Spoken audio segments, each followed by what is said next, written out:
Hello mga kareal, sa paglalagay ng rotor sa shafting or paglalagay ng shafting sa rotor, paano masisiguro na nakasentro ang rotor sa kanyang stator? Yan po ay isang katanungan ni Sir Toots. Kaya shoutout po sa iyo, Sir Toots. Sa video pong ito ay ipapakita ko kung paano makuha ang tamang sukat o pwesto ng rotor sa shafting para nakasentro ito sa kanyang stator core. Kung interesado po kayo sa ganitong paksa, panoorin at tapusin nyo po ang video ito at baka makadagdag ito sa mga skills at ideas nyo. Pero bago ang lahat, batiin ko muna ang lahat ng mga subscribers ko dyan, lalo na sa mga hindi nagsasawa sa pag-like at pag-comment sa mga video ko, katulad ni na Sir CK Trading, Sir Saldi Mabilangan at Sir Enrique Bungais. Yan po yung masisipag mag-like at walang sawa sa pag-comment. Ganon din po sa iba pang mga sir ko dyan na sina Donato Matias, Elvin Proctuso, Romeo Duero, Ronaldo Rabe at Juanito Cruz. Mega shoutout po sa inyong lahat. Huwag po kayong magsasawa. Salamat po sa inyong tiwala. Okay, focus na po tayo sa ating paksa. Paano ba kuhanin ang sukat para masigurado na nakasentro or nakasenter ang rotor sa stator dito? Yan po ay tanong ni Sir Toots, pero ang kasagutan ko po dito ay para sa lahat, lalo na sa mga baguhan na nag-uumpisa pa lang sa ganitong gawain. Sa katulad nito na hindi natin alam kung saan ang posisyon ng rotor sa shafting na ito, ganito lang po ang aking ginagawa. Ipapasok lang po natin yung shafting sa butas ng rotor na ito. Paluin lang natin papasok ng martilyo para mas mabilis. May butas dito, ipasok lang.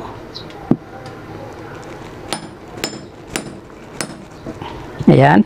Kung napansin nyo na medyo okay na siya, ngayon natin susukatin yung distansya ng rotor kung nakasentro na.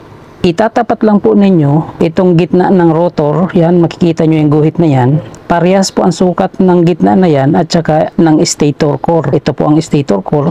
Itapat nyo lang po yan dyan, ganyan. Tapos sisilipin lang po natin kung tapat na yung dulo ng shafting dito sa bilog kung saan nandoon yung pinion. Ayan, gilid na yan. Dyan po natin itatapat. Ganito ang mangyayari. Diyan po natin isusukat yan. Itapat lang po yung rotor sa stator core. Ganyan, nakasentro na. Tapos yung dulo ng shafting dapat ay nakatapat din dito. Nakatapat din dito. Yan ang palatandaan na nakasentro na yung rotor sa stator core. Sakto na po ang sukat niyan dahil nakatapat na po ang dulo ng shafting dito. Ang mangyayari niyan mga kareal, ganito siya. Ayan. Doon tatapat yung dulo ng shafting sa gear. Pagka inikot ang rotor, tatama yung gear ng shafting sa gear dito sa gearbox. Ayan. Kasi kung palalagpasin natin yung dulo ng shafting dito, ang mangyayari niyan, sasagad po yung dulo ng shafting dito sa gilid ng gearbox. Pag nilagyan natin ng tornilyo, yung back cover ng motor, sasagad yung tornilyo na yan doon sa dulo ng shafting. Ang mangyayari, hihigpit at mahihirapang umikot ang rotor. Kaya kailangan ay tamang distansya ng rotor sa shafting para tumapat dito sa stator core.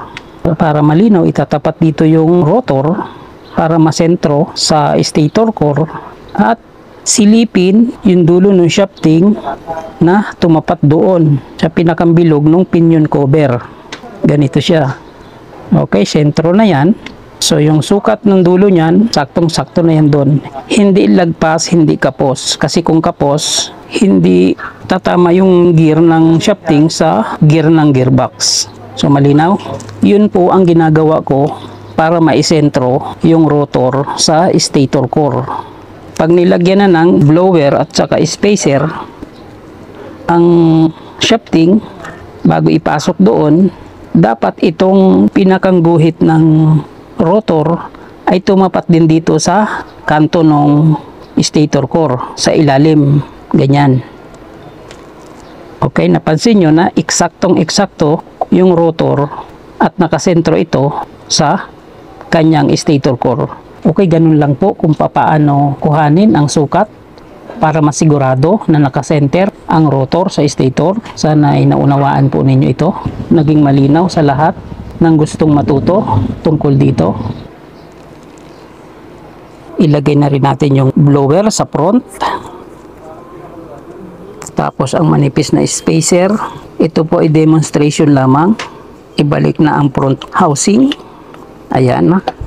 Kailangan palaging basa ng langis ang bushing ng mga motor ng electric fan, harap at saka likod, para ma-maintain yung lubrication ng motor nito. Ilagay lang po yung 4 na tornilyo.